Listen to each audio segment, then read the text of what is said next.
ever get stuck in line at the store, and you find yourself just kind of like looking at someone's, oh, interesting shoe choices. And you're like, huh, okay. Turns out we've all been there, right? That, my friends, is the comedic genius of Texto Pegado, this Spanish stand-up routine that you are loving right now, and we're here to be your translators, your guides to unpack why it's so funny. Yeah. Even if your Spanish is a little rusty. Even if you don't speak a lick of Spanish, Yes. you can appreciate this one. What's so fascinating about it is how this comedian, right from the beginning, he draws you in with this really relatable persona. Like he's forgetting his dogs, he's trying to figure out how to shoplift. Oh, yeah. Just these very human, endearing flaws. Totally. He even jokes about his political savvy or like lack thereof. It's that self-deprecating humor, right? Absolutely, yeah. Like, hey, I mess up too, folks. I'm just like you. Yeah. Speaking of messing up, what do you make of those anecdotes, like forgetting the dogs? Right. I mean, who hasn't had one of those moments? It's brilliant because it instantly makes him relatable. Right. He's not afraid to poke fun at himself. And by doing that, he disarms the audience. He's like, look, I'm just an average person trying to navigate this crazy world just like you. And then from that point, all of his observations about everyday annoyances become even funnier because we see ourselves in him. Which brings us to, like, the heart of it all. This is observational comedy at its finest. And that bit about the gracioso friend, oh my gosh, I was dying. Yes. That killed me. And this is where understanding the nuance of the language is so key. Because gracioso in Spanish, it doesn't just translate to funny friend. It implies this, like someone who thinks they're hilarious. Oh, I see. But really isn't. Right. It's like saying, oh, they're a riot, but with a sarcastic eye roll. Oh, okay, yeah. You instantly get the picture. Totally. You can practically, like, hear the eye roll in his voice when he says it. It's brilliant. Mm-hmm. So good. What are some other, like, everyday annoyances that he kind of pokes fun at? Oh, he doesn't hold back. I mean, he goes after, like, those impatient customers we've all encountered. Ugh.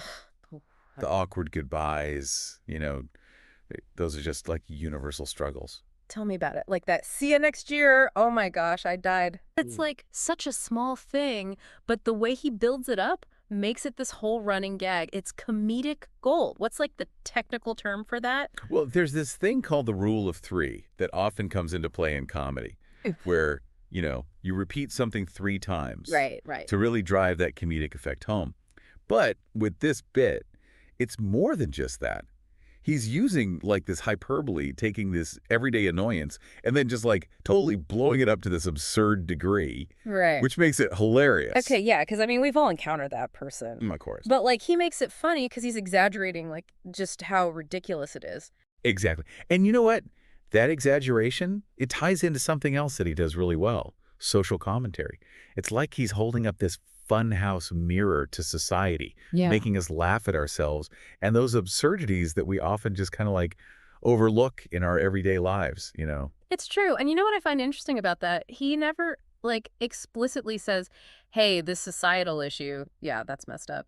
He lets the humor do the talking. That's right. Yeah. And that's often so much more effective, don't you think? Oh, yeah. Like, think about his bit about, like, sending people to France. It's obviously a joke. Yeah.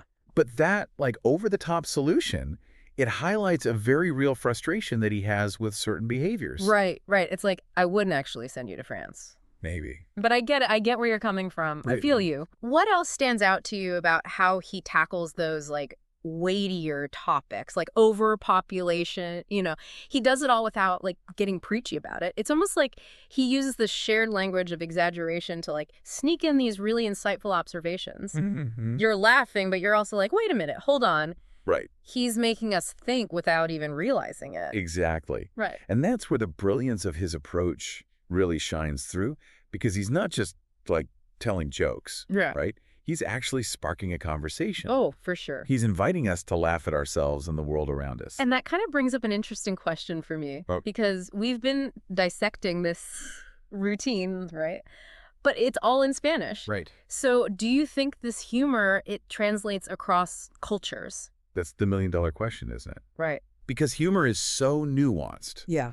It's so deeply rooted in our shared cultural experiences and references. Totally. So what might have you, like, rolling in the aisles here might leave someone else just totally scratching their head. So true. Like, could you imagine trying to explain that whole gracioso thing to someone who's, like, never experienced that? Like Yeah. that specific type of like faux funny friend, Yeah. okay, like trying to explain a dream.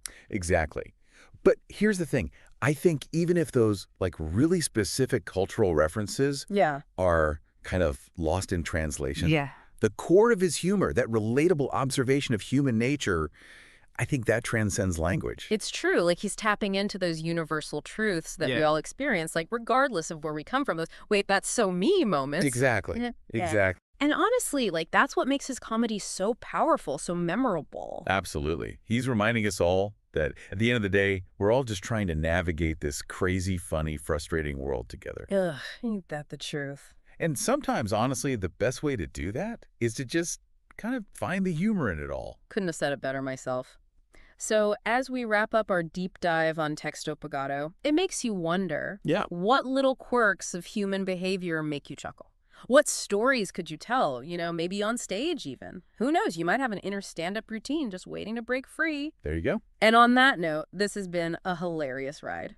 Until next time, keep laughing, keep observing, and keep those comedic curiosities coming.